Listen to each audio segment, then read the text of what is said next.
buenos días. Punto crítico, hoy arrancando la semana, 29 de agosto. No son las mismas noticias, no son las mismas informaciones.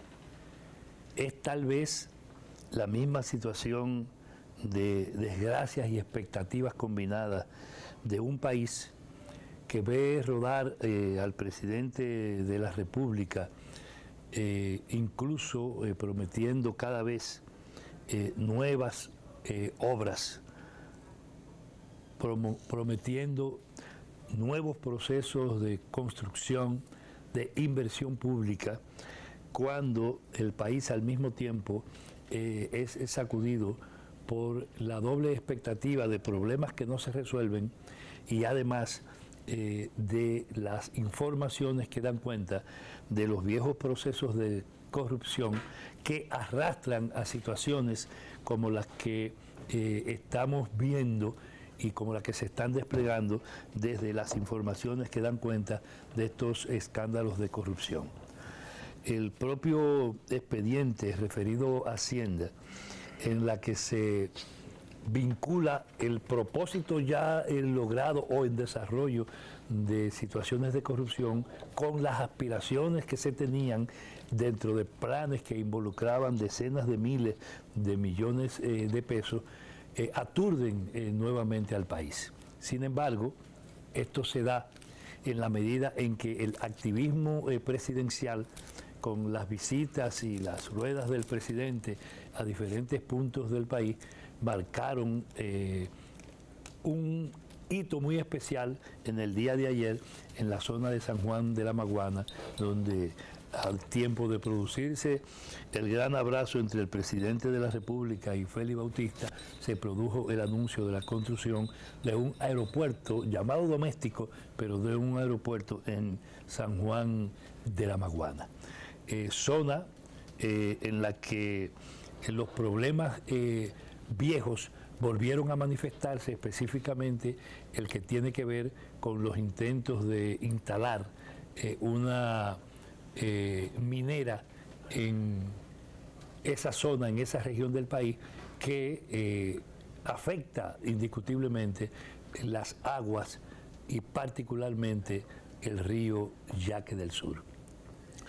La realidad es que las visitas del presidente dan cuenta en paralelo de lo que es el activismo del PRMismo a su alrededor, promoviendo la reelección del presidente de la República y un uso abultadísimo de movilidad, de intervención de diversos organismos de gobierno que implican evidentemente millones de pesos.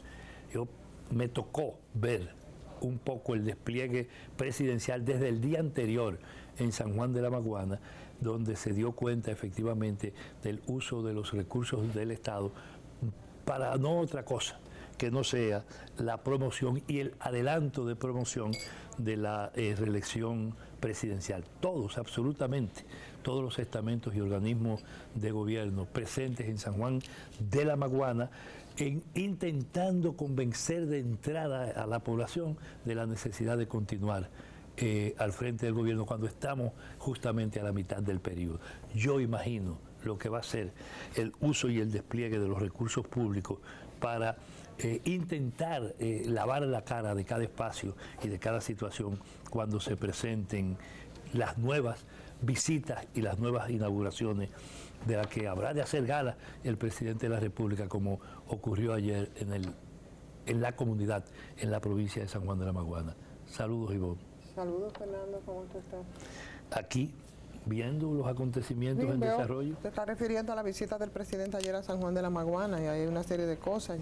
El tema de la repostulación, de la reelección, siempre crea muchas ojerizas y muchas suspicacias, aunque hay algunas cosas que yo, la verdad, no sé cómo podría manejarlas los gobiernos, porque ¿Qué debe de pasar entonces en este caso? Debe de pasar que no puede hacer con las obras públicas para que no se entienda que son parte del proyecto y el proceso, o el proyecto de repostulación, en este caso que hacía el presidente ayer en San Juan.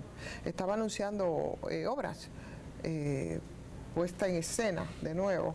Sí, incluyendo un aeropuerto doméstico. ¿Cómo se hace para que eso, como veo que lo estás interpretando y como lo interpreta la gente normalmente, cómo podría ser, cuál sería la forma en que deba seguir las gestiones, puramente las gestiones administrativas de acción de un gobierno, para que eso no se vincule como acciones proselitistas? Hubo manifestaciones ayer directas de proselitismo, lo pregunto desde la ignorancia, no lo sé. No, lo que yo estoy diciendo es que el despliegue, por ejemplo, el disponerse a alabar y aparentar las cosas para que estén en orden, o como si fuera para que el presidente las viera, que igual no las ve ni es probablemente su problema, es la repetición de las mismas prácticas y de las mismas actitudes que se han asumido siempre en ese plano. Y en este caso el activismo lo muestran precisamente quienes hacen el coro en cada una de las actividades y cada una de las iniciativas. En paralelo a eso, lo que hubo fue mucha demanda de la gente de cosas que son muy viejas, y además la necesidad de que el presidente se refiriera a otros temas, como particularmente la cuestión minera, donde hubo una expresión de protesta abierta en San Juan de la Maguana. Bueno, ahí está. Mientras tanto, señores, la situación en la Procuraduría Especializada de Persecución de la Corrupción está bastante activo.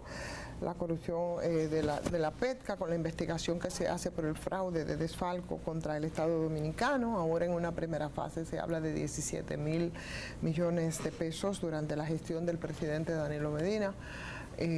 Por supuesto, estamos hablando del caso Hacienda, que ya desde hace unas 2 o 3 semanas empezaron a salir algunos elementos distorsionadores. Ya de hecho ayer salió un documento que se manejó durante todo el fin de semana, un acta de autorización de información financiera para la investigación emitida por la jueza coordinadora de los juzgados de instrucción. Hablamos de Kenya Reynoso Severino, que es la que ordena a la Superintendencia de Banco, a la Dirección de Impuestos Internos, el IDECOP, y una serie de instituciones que son requeridas por la PETCA para la investigación de un total de 209 personas físicas y jurídicas, empresas y cuantas cosas. Habíamos escuchado la semana antes pasada y ahí se incluyen profesionales de distintas áreas, abogados también, y dentro de esos abogados está el del señor Ángel Locuar, que la semana antes pasada había escrito un artículo precisamente intentando hacer si denuncia o si curarse en salud o yo no sé qué, respecto al tema de las expropiaciones, y ahora resulta que la oficina, él, su hijo, son de los que están siendo investigados por la PETCA, un personaje que desde hace mucho tiempo ha bailoteado sin que hasta el momento se llevara hasta las últimas consecuencias que tanto refería Jan Alain, también para eso, pero sí señalado de acciones de corrupción desde de muchos años atrás. Tú recuerdas ¿cómo se llama? Esto de Lomé Cuarto, que fue también... Sí, el acuerdo de Lomé Cuarto. El acuerdo de Lomé Cuarto, ¿verdad? Donde se salió con ruido en términos de manejo de ilícitos y de los recursos que no son suyos. Y bueno, un documento, un modus operandi de cómo consistía bajo las instrucciones del señor ministro de Hacienda, que parece que es el eje central de todo esto, con maniobras fraudulentas, parece que para sustraer dinero del erario público. Parece que es uno de los expedientes más gruesos y grandes que hay dentro de los que hemos estado conociendo en estos días. De los conocidos hasta ahora. De los conocidos, porque aquí se está hablando de 19 algunos, de 17.000 millones de pesos otros, como si el dinero es como una cosa de locura, pero realmente parece que lo que está involucrado aquí es pasan de los 50.000 millones de pesos. Al menos eso es lo que se ha sabido de manera oficiosa con algunos abogados contratados por el Estado para recuperar algún dinero robado mucho más allá de estos expedientes que se están conociendo a nivel de la justicia.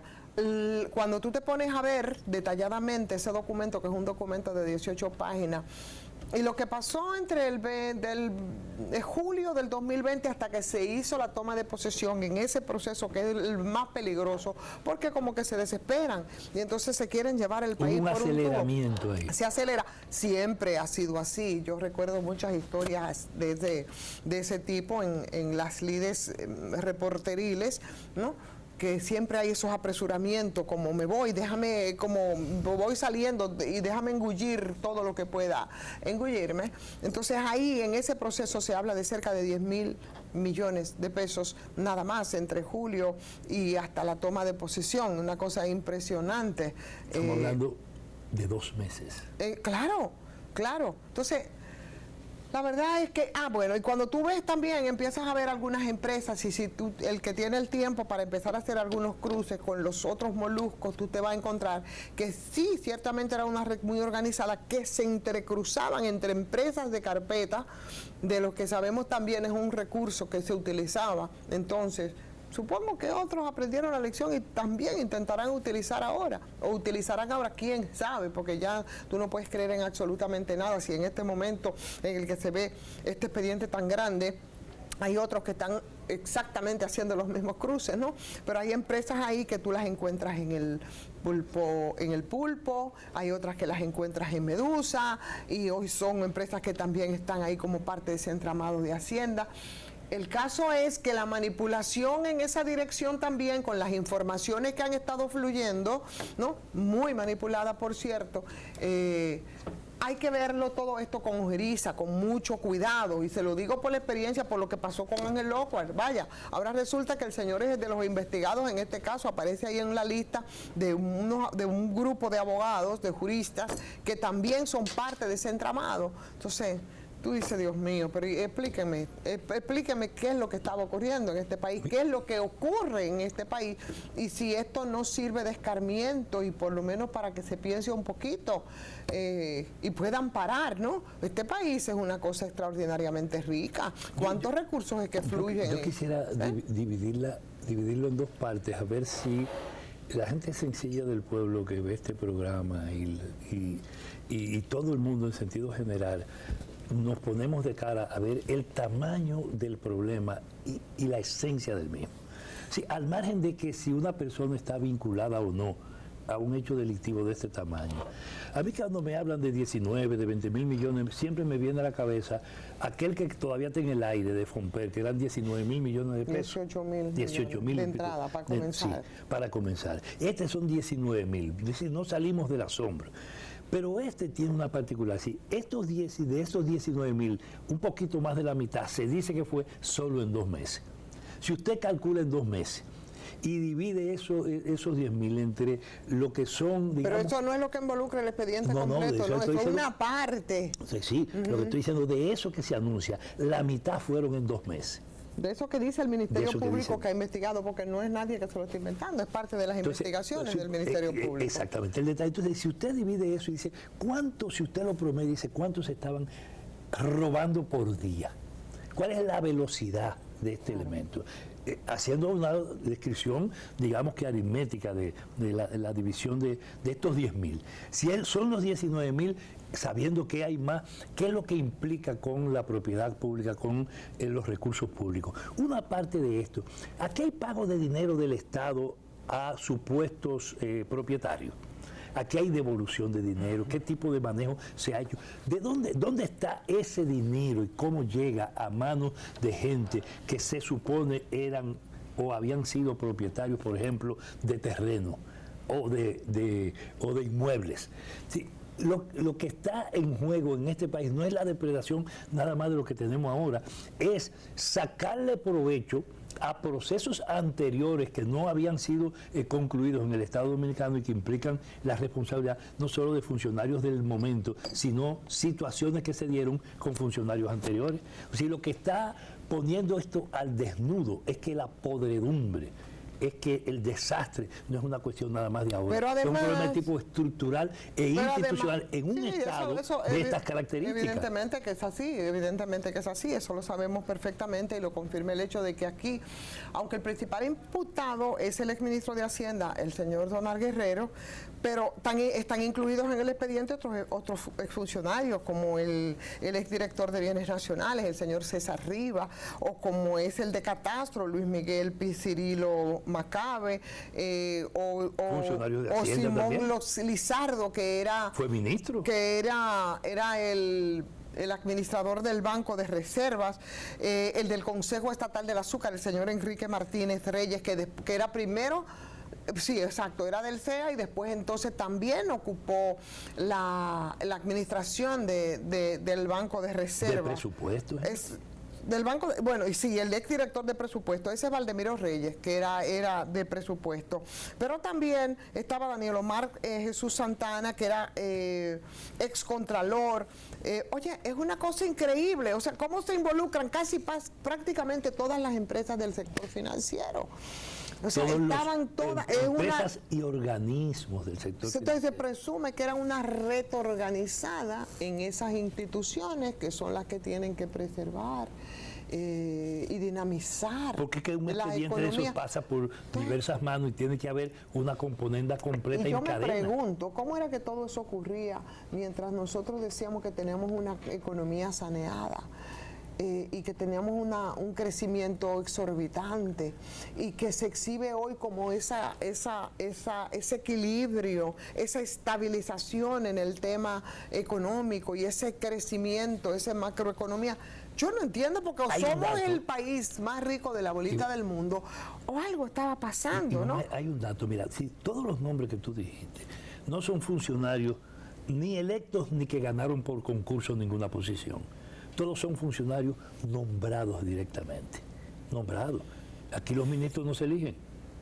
Aquí los que dirigen bancos, eso no se eligen.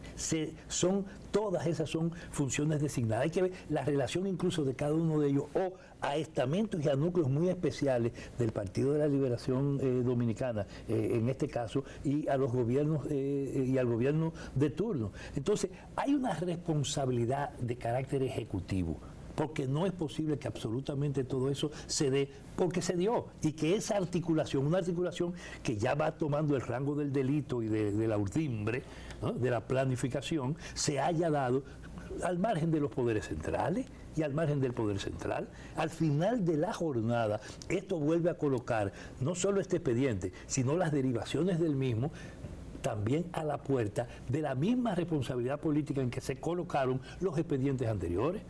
Los otros expedientes, Medusa fue el anterior. Se parece mucho al pulpo, este expediente se parece mucho al pulpo, sobre todo como a raíz de cómo ellos empiezan a hacer la investigación, pero además tiene ese entramado de corrupción, utiliza muchas modalidades, o utilizaban muchas modalidades para burlar todos esos controles normativos, pero es que son los mismos que tenían que establecer esos controles, que están siendo mandados a investigar, que están siendo investigados. Imagínate tú, lo que pasó con todo el tema judicial con Jean Alain. Exacto.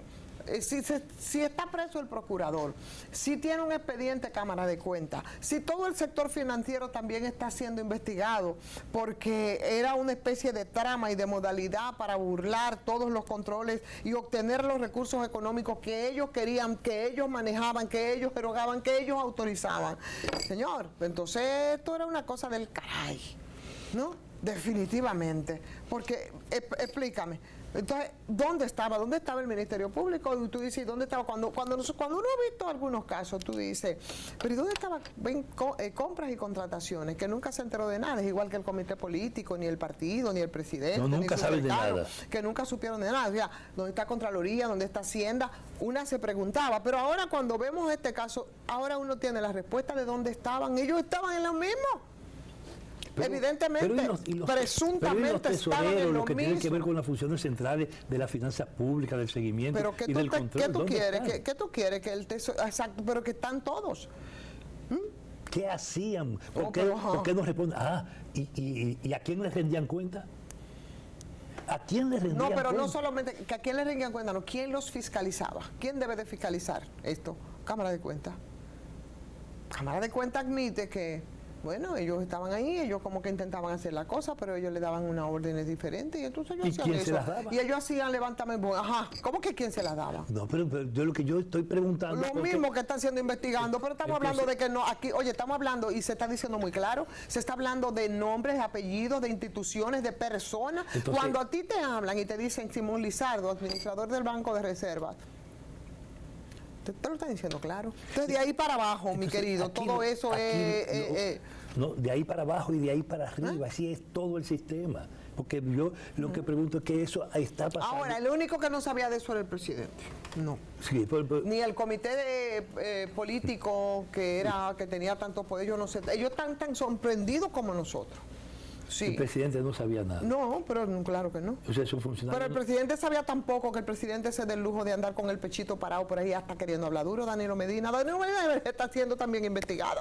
Pero yo estoy... Preguntado por lo está bien, menos... pero yo he insistido en preguntarte, decir, interrogar en público dónde estaban los responsables de todos esos funcionarios. ¿Pero cuáles son los responsables? No sé, ¿quién dirige todos esos O por el funcionarios? presidente. Entonces, pero eso es lo que te dije. la respuesta... Pero ya yo te respondí, yo te dije que Danilo no sabía nada. Entonces, tú no insistas. Y si él no sabía nada, ¿cómo tú quieres ahora que él se sepa? No, pero- Él no sabía, él sabía tampoco que cuando él dijo cuál corrupción, por más que Adán Cáceres le pisó a Danilo el callo para que se callara, porque la corrupción estaba detrás de él, él no se dio por enterado. Entonces, explícame, ¿quién más podía? ¿A quién le Yo no sé, les reclamamos? No sé a quién le rendía cuenta ese Cáceres que tú dices, ni ninguno de Es los que otros. bueno, si tú no sabes, yo te lo voy a decir. Entonces, porque si tú no lo sabes, Cáceres se supone que le rendía cuenta al presidente, porque él era de la seguridad del presidente. En su defecto, yo supongo que al Ministerio de Defensa. ¿Y los no lo ministros sé. a quién le responden?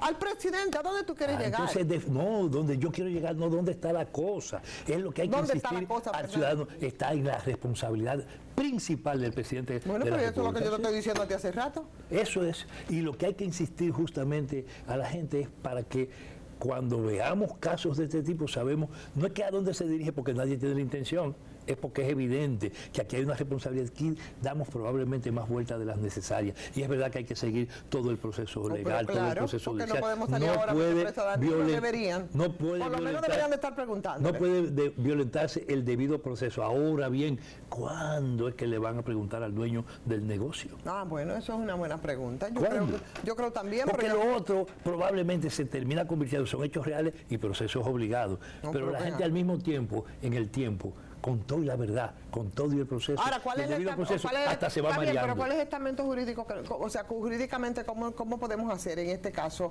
¿Cuál es? Porque yo creo que la condena es de otro tipo, a menos que no se encuentren vínculos, ¿no? En este caso, y se establezcan responsabilidades directas. Entonces la condena es otra. Mientras tanto, a mí me parece correcto que estos ministros sean investigados, porque ¿qué hacemos? Los eximimos y dicen, no, ustedes no, porque Danilo era el responsable y los dejó. No, de ninguna manera. Ahora, al presidente, como la persona y la figura más enterada, debería estar preguntándosele, porque hay gente muy cercana a él, demasiado cercanas a él. Y el cuento de que no sabía nada, nadie se lo va a creer. Y De hecho, no se yo lo espero creemos. que un expediente ayude a otro en el sentido de encontrar los nexos desde el punto de vista de los negocios ilegales, de los actos de corrupción, del régimen de impunidad que instalaron y que quisieron hacer efectivo para que continuara hasta el día de hoy, pero igual de los responsables, y que un caso, en vez de ayudar a ventilar el otro, no tape el otro. Incluso casos pasados y casos actuales, porque además probablemente hay gente que juega a eso, juega a que un escándalo tan gigantesco como el que está alrededor de este último expediente, no solo por la cantidad de los miles de millones, sino de la cantidad de gente que toca, de funcionarios de poco o bajo o menos rango o más rango, no tape la responsabilidad que tienen también otros con mucho poder en expedientes concretos, y que todos se ventilen, porque todo el entramado que hay en desarrollo y que hay en evidencia ahora es parte de una estructura de delito construida en el país, en un Estado que ha sido pervertido y corrompido hasta los tuétanos. Eso es lo que pasa. Y no quisiera que el tratamiento de un caso haga que uno olvide los demás. Lo que hace es bueno, que pero pone vamos en a empezar a evidencia pasar revistas. estos niveles de No, pero está bien, podredumbre. pero vamos a empezar a pasar revistas de los casos que están ahí, de los moluscos que están ahí. Yo creo que es importante empezar a pasar revistas y a decir en qué está, por ejemplo, el caso Pulpo, en qué está el caso Caracol, en qué está el caso Coral, en qué está el caso Medusa, ese es el último, ese es el de Yanalán, ya ni siquiera sabemos a qué los involucramos. El caso Coral es el de los guardias y cómo se robaban los cuartos de los mismos compañeros de armas, pero que eran los ninguneados. Entonces, como esa Adán Cáceres supuestamente y comparte se robaban los cuartos de todos los otros, ¿verdad? Y tenían toda una trama. O cómo y uno de los de Adán Cáceres aparece ahora en el caso del asesinato. Porque no, pero además también aquí hay empresas de las que aparecían ahí, que aparecían en Pulpo, que aparecen en otro lado. Que aparecen en esto porque eso era toda una red que se tejía. Entonces yo supongo que esos son casos que deben de estar avanzando. O qué pasa con el caso Caracol, que es el que involucra a los miembros de la Cámara de Cuentas. Están ahí, suponemos que se está avanzando. O dónde está Odebrecht 2.0, por ejemplo, ¿verdad? También. Van 6. Que es Odebrecht 2.0, se supone que el que te va a incluir a Punta Catalina, porque el Odebrecht que no es 2.0, ese Yanalán lo hizo a su imagen y semejanza para que nadie estuviera preso, y lo hizo el PLD para que nadie estuviera preso, y lo dijo Temístocles con mucha caridad, cuando dijo que no lo hicieran hablar. Y lo dijo Ángel Rondón. Sin embargo, estos casos de ahora vuelven a jalar esos expedientes a los actores el caso que fueron 13, encubiertos. El caso 13, que te preocupa mucho lo que pueda pasar en este gobierno, y a todos nos preocupa, pero a mí me preocupa también mucho, óyeme, y no se pueden obviar cómo se tragaron este puñido país. La verdad, una cosa impresionante. Yo creo que eso, yo no creo que quien pueda superar esto, pero eso sí debe seguir de escarmiento, avanzando con esos casos.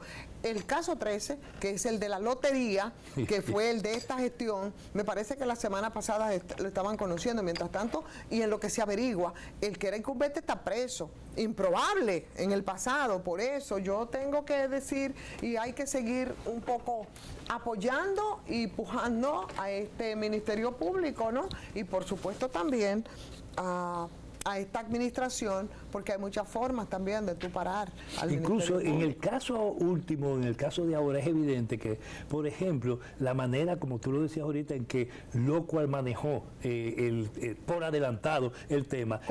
Con su bocinaje en los medios. Le sirvieron de ancla. Es evidente de que tenía información de lo que venía, porque si hay una de las cosas que ha condicionado la velocidad, sobre todo, del proceso judicial y la necesidad de ser cuidadoso del Ministerio Público, es que este es un sistema judicial, no es que está infectado, es que estuvo y sigue bajo un control importantísimo de aquellas decisiones que se tomaron desde que Leonel instaló el aparato en todo el sistema judicial. Pero tú sabes que esto es sistémico, y no hemos hablado muy claramente producto de que está el PRM en el poder. Vamos a la pausa, venimos, le vamos a contar un poco de eso.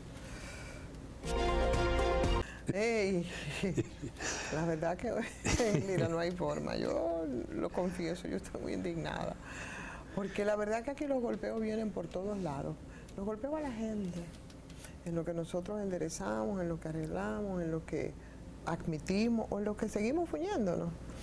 El tema eléctrico. Sin meternos a profundizar en las razones, ni en el sector, ni en el fracaso, ni en la necesidad de que se hagan cambios, que se sigan haciendo cambios. A ver si nosotros llegamos a algún lado, ¿no? En este barco que a veces tú lo sientes a la deriva.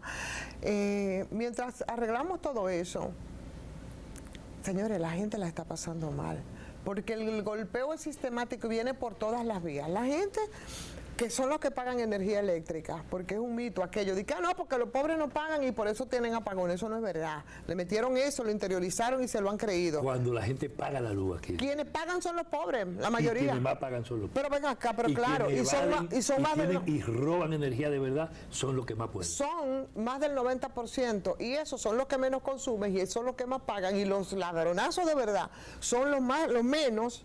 Y a una parte le llaman usuarios no regulados y le venden la energía, le hacen comprar energía mucho más barata, kilo por kilo. Así es, son los menos, pero son los que más consumen y los que menos pagan. Pero eso es honorable, porque todavía este país, la gente, señores, la gente cuando el loca que se pone, cuando ve una gente, mira, en Gabanao, en Chalinao, y ahora, pero ven acá, yo estaba viendo un tuit, voy con el tema eléctrico, de un amigo que decía, óyeme, mientras más acicalado tú lo ves en la foto, más ladrones son en la realidad, en la vida real. Es así. Es así. Yo me imagino, él se refería a una foto que salían de lo más así caladito, Danilo y Lionel. Hoy en las redes. Sí, claro. Dije, óyeme, pero más empepilladito tú los ves en la foto, en la vida real son más ladrones. Y efectivamente, y aquí se vuelven locos, tú sabes, con esa apariencia de acicalamiento de la gente que lo hace precisamente con lo que te han robado. Ya desde el pasado le llamaron delitos de cuello blanco. Ajá, delitos de cuello, no son ladronazos. Es lo que son, Fernando, hay que llamarlo por su nombre. Entonces, a la gente, en términos del consumo, te roban por todas las vías. Mira, te roban y te atracan cuando te dan apagones. Nosotros no pagamos para que nos den apagones, pagamos para que nos den 24/7. Y la ley dice que hay que pagarnos los apagones. Entonces, te roban cuando te suben la tarifa por falta de previsión, e incluso de los que tienen que manejar esto. Se meten en sus líos, unos para robar, otros porque no manejan las cosas de manera programada, no previenen, y entonces hacen sus líos y después te lo cargan a ti también. ¿Va? Te roban entonces cuando esas tarifas te las cobran carísimas, te roban cuando no tienen productos también de los mismos robos, de los grandes, de los de cuello blanco, no tienen, por ejemplo, ni medidores, ni alambrado, entonces tú tienes que salir a comprarlo y ya me están robando. Me roban cuando no me dan la energía y yo tengo que comprar un inversor, comprarme alternativas. Y ahora resulta que con las averías... Date un servicio también. Ahora resulta que con las averías, también por su inoperancia, cuando ellos tienen que restablecerme, yo tengo que ser atracada por las mismas brigadas de esas empresas. Esa fue la experiencia de una persona cercana a mí, precisamente con la empresa distribuidora que de todas es la peor. De todas es la peor. Entonces eso no es de que, como ellos te decían antes, porque ya no guardan las formas. No, mira, yo te resuelvo, entonces tú me das algo. No, es que tienen una tarifa. Si es un camión de canasto, son 2,000 pesos, 3,000 pesos. No, ya yo se lo denuncié de Yo incluso lo llamé, digo, mira, con ficha y todo. No, eso fue esta semana. Esta semana, con ficha y todo. Después de 3 días de una avería, sin energía, y entonces venía el camión, venía primero una guaguita, no, yo te cobro 2,000 pesos. Después el camión de canasto hubo que darle 5,000 pesos. De nunca apareció. Y se lo reporté yo personalmente porque fue en mi sector. Óyeme, pero ¿cómo es posible? Pero mira, ustedes no han venido, que tienen problemas, que si los canastos, que tienen una avería, que no tienen disponibilidad, pero que no se desespere. Pero ese mismo canasto está viniendo a hacer negocio. Entonces también tenemos que pagar eso. Eso es demasiado. Eso es mucho. Y esa es una nueva modalidad, señores, que uno no sabe qué hacer. ¿Será caerle a pedra cuando vengan a atracarte también los que deben venir a resolverte el problema? Porque, ¿verdad? Entonces van a decir, mira, desaprensivo, le cayeron a pedra a la brigada que fue a resolverle. Tú tienes razón, no, son ladrones iguales. Tú tienes razón, pero eso no resuelve nada. No. Es lo que te van a decir. Claro, eso no resuelve nada. O son unos desaprensivos. La brigada fue a resolverle y le cayó. Mi hermano, así no, es demasiado. Es demasiado, sin contar todo lo otro que nosotros sabemos y de lo que hemos hablado siempre aquí en este programa. Entonces es irritante porque las interrupciones siguen, las averías siguen, las facturas altas siguen. La crisis eléctrica no se pagan, los cuentos están, y cuando viene a ver lo que el presidente me quiere convencer de que yo tengo que ir a discutir a un tal C, una cosa. Y después entonces vete a Protecon y todo este tipo de cosas a la gente. No, la gente se harta y yo creo que no deben provocarla más y que el presidente tome la rienda del sector eléctrico y haga lo que tiene que hacer, porque eso es las pérdidas aumentan, ¿verdad? Aumentan y hubo... La energía más cara, las pérdidas aumentan, el servicio es peor y encima de eso te atracan. Porque eso es un atraco. Sí, porque así es. Y entonces tú te sientes mal porque tú dices, pero yo no puedo, yo quiero mantener la coherencia, yo no ser parte de esto y darle a esos atracadores. Y mira, en el caso de se produjo un cambio ahora, porque quitaron al que estaba, incluso en medio de importantísimas denuncias de la instalación de una gran mafia, en una de las empresas del sector eléctrico. Es más, en la empresa distribuidora que más costó volverla al control del Estado, que todavía nadie sabe ni siquiera cuánto costó definitivamente. Que era una empresa norteamericana la que tenía Ahí hay un administrador nuevo y una serie de funcionarios nuevos. Ojalá que puedan... Yo pienso que sería una oportunidad de oro para que se examinara de verdad, y las mafias que hay instaladas en Santo Domingo Este, en EDE Este. o en EDE, porque no es Santo Domingo Este nada más, porque es que EDE corre de la Máximo Gómez para allá, todo. Claro. O sea, es una EDE importantísima, independientemente de la que acuse mayores niveles de pérdida y mayor nivel de corrupción a su interior. Porque tú no entiendes, señores, después de 2 años de gestión ahí en EDE, es que ellos se dan cuenta porque los pulpos eléctricos que se robaron, que mal lo usaron, que si lo Montilla, que por cierto, vamos a sacudarle el polvo al Montilla ese que está vinculado como pulpo eléctrico, que con el tema de los contadores y demás. Y ahora es que ellos se dan cuenta que hay que comprar 300.000, fue que dijeron que iban a comprar medidores, pero eso desde que llegaron. ¿Tú sabes lo que implica tú no tener un medidor? Si tú te vas a mudar a un sitio, tú tienes que instalar tu nuevo medidor, entonces tú tienes que quedarte ahí a la suerte. A lo mejor lo que tú no pagas me lo cargan a mí, y si te van a instalar, tú tienes que salir a comprar e invertir y gastar. Señor, entonces, vamos a poner eso en orden. Está la instalación directa y esa es más cara. Esa es más cara. Claro. Tienes que pagarla por fuera, no tiene garantía de nada, y aparte total. Que no tiene garantía de nada, no es el Estado. Es quienes en nombre del Estado intervienen para construir riquezas aparte mafiosas. Es un desastre. Yo creo que hay que enderezar esos entuertos, ¿no? Si en verdad hay la voluntad de hacerlo, yo creo que... Y el otro problema es que la combinación de eso con apagones y tarifas cada vez más altas de los apagones o del mal servicio que te dan es una cuestión explosiva. Eso fue lo que llevó al presidente de la República a parar el aumento desenfrenado que estaban desarrollando y a ordenar incluso que devolvieran un mes, cuando un tribunal pidió que devolvieran los primeros 2. Es decir, 8 meses, son casi 4.000 o alrededor de 4.000 millones de pesos que hay que devolverle a los usuarios que fueron estafados, y sin embargo, eso no se hace. El gobierno lo que hace es que apela la decisión. ¿Tú sabías? El gobierno apeló la decisión que lo condena a pagarle el robo que hicieron, admitido por el propio presidente cuando paró la aplicación de la medida que él dispuso también, o que se dispuso a través de la Superintendencia de Electricidad. Ese hecho demuestra que aquí no hay actitud de parte del gobierno a afrontar el problema y que por tanto lo que están es apostando a que la gente reaccione.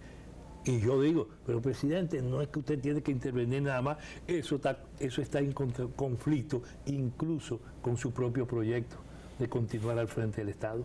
Porque es así, es para eso, es con ese tipo de realidad y de situación que al país no solo se le ofrece la macana antes que solucione, sino que además se le ofrece la continuidad de lo mismo empeorándolo. Yo pienso que es necesario hacer un examen de estas cosas, porque a lo que el gobierno se arriesga es a tener que pagar los platos rotos propios y los platos rotos de otros. Bueno, señores, vamos, en tanto se rompe la vajilla, nosotros ahí no nos vaya a caer un plato de esto. Así iniciamos el lunes y casi despidiendo este mes de agosto, ya hoy estamos a 29. Yo quisiera que mañana tú vinieras con menos irritación, a pesar de que la cosa está mañana dura. Estaré menos irritada, lo que pasa es que todavía, porque es la impotencia que te da. Entonces para mí me dio mucha impotencia cuando yo vi esos descarnados que ahí en 2 minutos, porque fue 5.000 rayas. Fue muy poquito lo que ellos duran, algo que es lo que ellos tienen que resolver, porque para eso se paga y pagamos la factura y entonces y no pasa nada. Absolutamente. Yo hablé incluso con un ejecutivo y le dije, mira, son unos atracadores lo que ustedes tienen. Sí, le dije la denuncia, mira, con ficha y todo. Pero ven acá, ¿entiendes? Y vino más de uno, parecen como tiburones rondándote. Sí, porque ellos no, rondan 36 tiburones al viento encelada. Sí, exactamente. Del poema? Así es. Sí. Entonces, no, eso irrita. Hay que decirlo por lo menos, ¿no? Es lo único que podemos hacer, porque ¿qué vamos a hacer, señores? Ya pararlo ahí para que nos veamos mañana. Hasta mañana.